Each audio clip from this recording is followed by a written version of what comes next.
ಈ ಹೊತ್ತಿನ ಪ್ರಮುಖ 25 ಸುದ್ದಿಗಳನ್ನು ಕ್ವಿಕ್ ಆಗಿ ನೋಡೋಣ. ಶಾಂಘೈ ಸಹಕಾರ ಸಂಘಟನೆ ಶೃಂಗಸಭೆಯಲ್ಲಿ ವಿಶ್ವದ 3 ಪ್ರಬಲ ನಾಯಕರ ಸಮಾಗಮವಾಗಿದೆ. ಭಾರತದ ಪ್ರಧಾನಿ ನರೇಂದ್ರ ಮೋದಿ, ಚೀನಾ ಅಧ್ಯಕ್ಷ ಜಿನ್ಪಿಂಗ್ ಹಾಗೂ ರಷ್ಯಾ ಅಧ್ಯಕ್ಷ ಪುಟಿನ್ ಭೇಟಿಯಾದರು.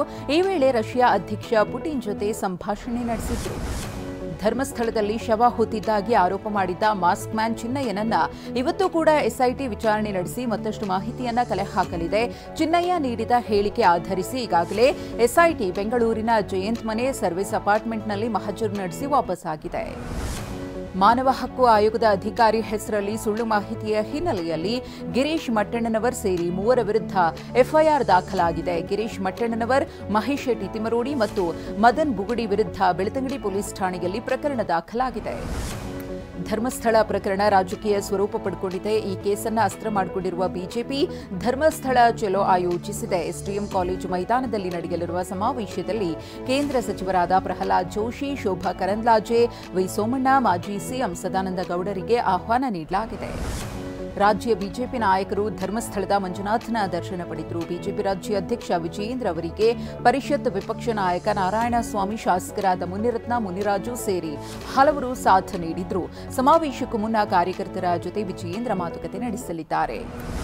ಸಚಿವ ಜಮೀರ್ ಅಹಮದ್ ಅಕ್ರಮ ಆಸ್ತಿ ಗಳಿಕೆ ಪ್ರಕರಣದಲ್ಲಿ ನಟಿ ರಾಧಿಕಾ ಕುಮಾರಸ್ವಾಮಿ ವಿಚಾರಣೆ ನಡೆಸಲಾಗಿದೆ. ಚಿತ್ರ ನಿರ್ಮಾಣದಿಂದ ಬಂದ ಹಣದಿಂದ ಜಮೀರ್ ಅಹಮದ್ಗೆ ನೆರವು ನೀಡಿರುವುದು ತನಿಖೆಯ ವೇಳೆ ಬೆಳಕಿಗೆ ಬಂದಿದೆ.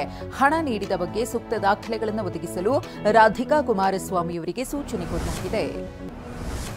ಮೈಸೂರು ಜಿಲ್ಲೆಯ ಹುಣಸೂರಿನಲ್ಲಿ ಗಣೇಶ ಮೆರವಣಿಗೆಯ ವೇಳೆ ಟ್ರ್ಯಾಕ್ಟರ್ನಿಂದ ಬಿದ್ದು ವ್ಯಕ್ತಿ ಸಾವನ್ನಪ್ಪಿದ್ದಾರೆ.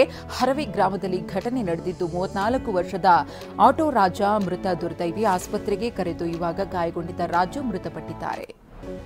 ರಾಷ್ಟ್ರಪತಿ ದ್ರೌಪದಿ ಮುರ್ಮು ಅವರು ಇವತ್ತು ಮೈಸೂರಿಗೆ ಆಗಮಿಸಲಿದ್ದಾರೆ. ಮಧ್ಯಾಹ್ನ 3:10ಕ್ಕೆ ಮಂಡಕಳ್ಳಿ ಏರ್ಪೋರ್ಟ್ಗೆ ಆಗಮಿಸುವ ಮುರ್ಮು ಅವರು ಅಖಿಲ ಭಾರತ ವಾಕ್ ಮತ್ತು ಶ್ರವಣ ಸಂಸ್ಥೆಯ ವಜ್ರ ಮಹೋತ್ಸವ ಕಾರ್ಯಕ್ರಮದಲ್ಲಿ ಪಾಲ್ಗೊಳ್ಳಲಿದ್ದಾರೆ. ನಾಳೆ ಬೆಳಗ್ಗೆ 8:50ಕ್ಕೆ ಮೈಸೂರು ಅರಮನೆಗೆ ಭೇಟಿ ನೀಡಿ ನಂತರ ಚೆನ್ನೈಗೆ ತೆರಳಲಿದ್ದಾರೆ.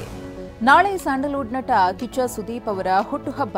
ನಾಳೆ ಮನೆಯಲ್ಲಿ ಇರುವುದಿಲ್ಲ ಅಂತ ಸುದೀಪ್ ಅವರು ಹೇಳಿರುವುದರಿಂದ ಬೆಂಗಳೂರಿನ ನಾಯನಹಳ್ಳಿ ಬಳಿಯ ನಂದಿ ಗ್ರೌಂಡ್ಸ್ನಲ್ಲಿ ಕಿಚ್ಚೋತ್ಸವ ಅನ್ನೋ ಕಾರ್ಯಕ್ರಮವನ್ನು ಹಮ್ಮಿಕೊಳ್ಳಲಾಗಿದೆ. ಇವತ್ತು ರಾತ್ರಿಯೇ ಸುದೀಪ್ ಅವರು ಅಭಿಮಾನಿಗಳನ್ನ ಭೇಟಿಯಾಗ್ತಿದ್ದಾರೆ.